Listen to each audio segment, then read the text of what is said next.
Olá! Hoje a gente vai dar uma olhada de novo naquele mundo que parece familiar, o da informática, né? Mas assim, com um olhar um pouquinho diferente. Pegamos um material que é introdutório, sim, mas a ideia aqui é ir um pouco além, sabe?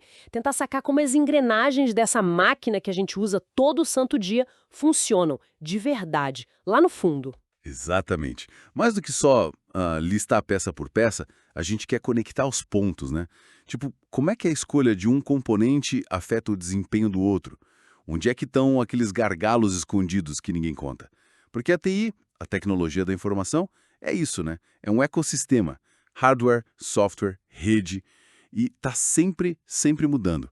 Entender como uma coisa depende da outra é o pulo do gato. Certo, bora lá então. O material começa falando das grandezas, aquelas medidas todas. A gente sempre ouve falar gigahertz, o tal do gigahertz para a velocidade do processador, gigabytes, GB, para a memória RAM, terabytes, TB, para o armazenamento. São números que estão em todo canto. Mas o que importa mesmo, no fim das contas, é o equilíbrio entre eles, né?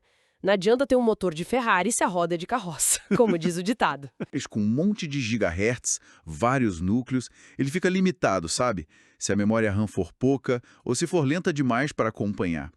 Ou então se o acesso ao disco, ao armazenamento, for uma lesma. É como você falou, imagina um chefe de cozinha genial, super rápido, picando as coisas, essa é a CPU. Mas aí a bancada dele para preparar os pratos, a RAM, é minúscula. Ou a despensa onde ele guarda os ingredientes, o armazenamento, é toda bagunçada, ele demora um tempão para achar qualquer coisa.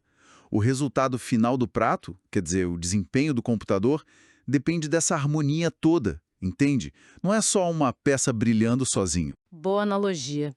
E tem também a hierarquia dos dados, né? Bit, byte, kilobyte, megabyte. Vai subindo, subindo até yottabyte. É uma loucura pensar nisso. É como medir desde um grãozinho de areia até uma montanha inteira de informação. É uma escala gigantesca mesmo. E cada passo desses representa 1000 vezes o anterior, basicamente. É muito dado. Agora, falando na parte que a gente não pega com a mão, o software. O material separa lá. Software de sistema, tipo Windows, Linux, que é quem manda na coisa toda. E tem os aplicativos, que são os programas que a gente usa para fazer alguma coisa específica, né? Um editor de texto, uma planilha, um jogo. Exato. O de sistema é a base. O gerente da fábrica, digamos assim. Ele que organiza a casa, que faz o hardware funcionar.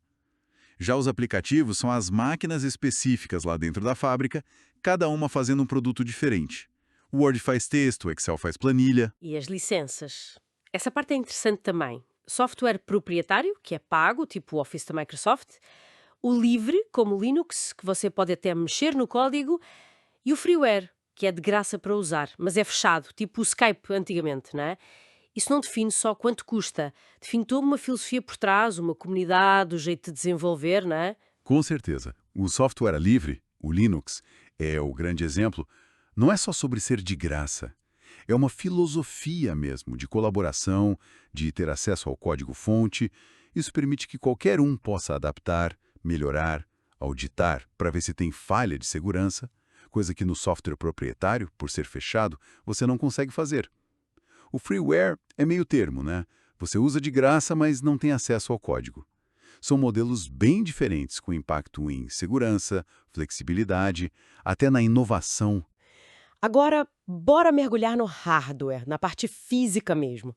Começando pelo chefão que você falou, a CPU, a unidade central de processamento. O cérebro do computador. Isso. E dentro desse cérebro tem basicamente duas partes principais que o material cita. Tem a ULA, unidade lógica e aritmética, que é a calculadora interna que faz as contas mesmo, e tem a unidade de controle, que é tipo o maestro da orquestra. Ela que organiza o fluxo, que diz para cada parte o que fazer e quando fazer. E hoje em dia a briga é boa, né?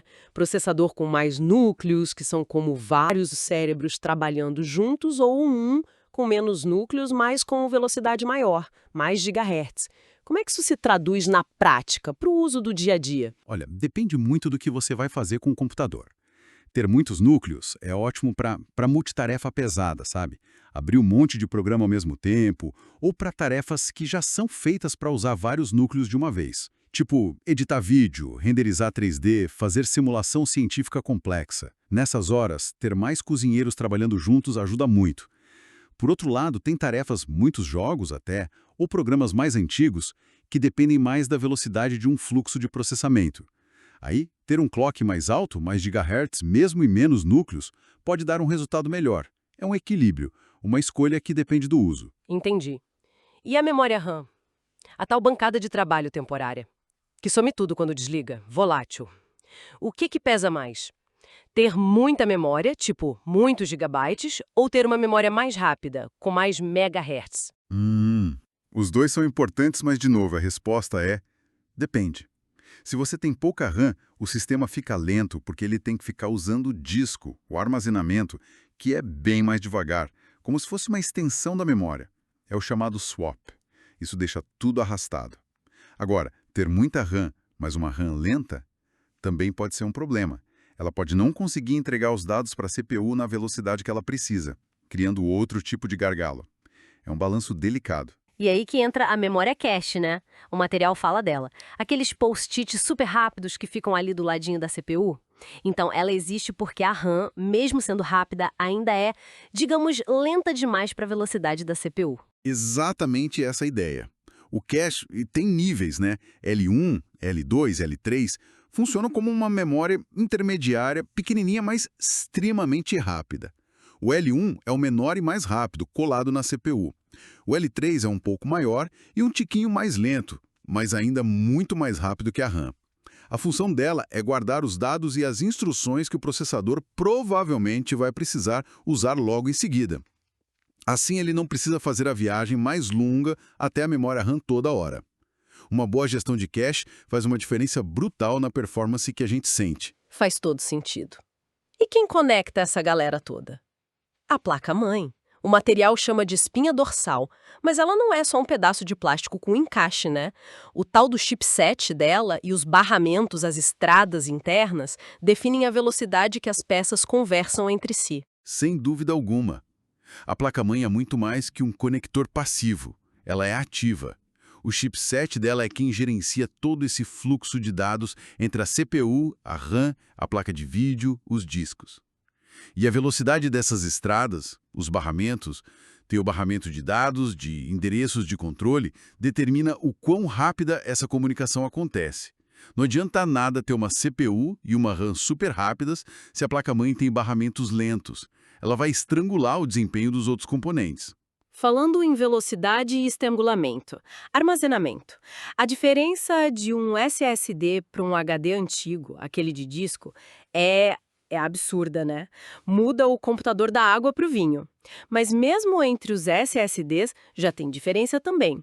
O material não aprofunda tanto, mas hoje se fala muito de NVMe contra SATA. Qual a pegada aí? Sim, a diferença do HDD para o SSD foi um salto gigantesco. O HDD, com um disco girando, agulha lendo, ainda serve para guardar muito volume de dados por um preço baixo, tipo um arquivo morto gigante. Mas para a velocidade de resposta do sistema, abrir programa, ligar o computador, o SSD mudou o jogo. Ele não tem parte móvel, usa memória flash, é tudo eletrônico. E aí, dentro dos SSDs, tem a interface, o jeito como ele se conecta na placa-mãe. Os primeiros usavam a interface SATA, que foi pensada originalmente para os HDDs, então ela tem um limite de velocidade. Já os SSDs NVMe usam um barramento muito mais direto e rápido, o PCIe, o mesmo que as placas de vídeo usam. Por isso eles conseguem atingir velocidades assim várias vezes maiores que um SSD SATA. Para quem quer performance máxima, faz muita diferença sim. Caramba! E os periféricos? Teclado, mouse para a gente falar com a máquina, entrada, monitor, impressora para ela responder a saída, e hoje tem a tela de toque que faz os dois. Isso. São a nossa interface com o computador. Essenciais, claro. E não pode esquecer da fonte de alimentação, que pega a energia da tomada e transforma para o computador poder usar. E dos coolers, os ventiladores para não deixar o bicho pegar fogo. Às vezes a gente esquece deles, mas são vitais, né? Vitais. Uma fonte de alimentação de baixa qualidade ou mal dimensionada pode causar instabilidade, desligamento e até queimar componente caro. Ela tem que entregar a energia limpa e estável. E o resfriamento, seja com cooler a ar ou water cooler, resfriamento líquido, é fundamental. Componente esquentando demais não só corre risco de estragar, como também diminui o próprio desempenho para se proteger. É o tal do thermal throttling. O processador tira o pé para não fritar. Ufa! Então, juntando tudo, a gente dá um comando pelo teclado ou mouse, entrada, a CPU processa isso usando a RAM e o cachê como apoio. Rápido, se precisar, busca ou salva coisas no SSD ou HD armazenamento. A placa de vídeo desenha a imagem no monitor, saída, e tudo isso acontece conectado pela placa-mãe, que tem as estradas, barramentos para comunicação, e tudo alimentado pela fonte. É isso. Perfeitamente resumido, é essa orquestra funcionando. Cada peça no seu lugar, se comunicando pelas vias certas, barramentos, com a energia certa, fonte, e na temperatura certa, coolers. Sem os barramentos, por exemplo, seria um monte de peça isolada, sem conseguir trabalhar junto. Realmente é quase como montar uma equipe, um time, cada um com sua função, mas o resultado final depende da comunicação, do equilíbrio entre eles, tudo gerenciado ali pela placa-mãe e pelas estradas que ela oferece. É uma analogia excelente. E aí fica a reflexão, né? O material que a gente viu descreve essa fábrica, essa equipe, como ela é hoje ou como foi até bem pouco tempo atrás. Mas pensando na velocidade que a tecnologia avança, com essa explosão de dados que a gente vive, inteligência artificial demandando cada vez mais processamento, como será que essa arquitetura vai evoluir? Será que a gente vai ver, sei lá, mudanças mais radicais, tipo memórias que juntam a velocidade da RAM com a capacidade de guardar dados do armazenamento, a tal memória persistente? Ou processadores com arquiteturas completamente novas, talvez super especializados em tarefas de IA? Fica a pergunta no ar. Uma ótima pergunta para a gente continuar matutando. Por hoje, acho que nosso mergulho nesses fundamentos já deu bastante pano para manga. Essa análise mais a fundo fica por aqui. Até a próxima!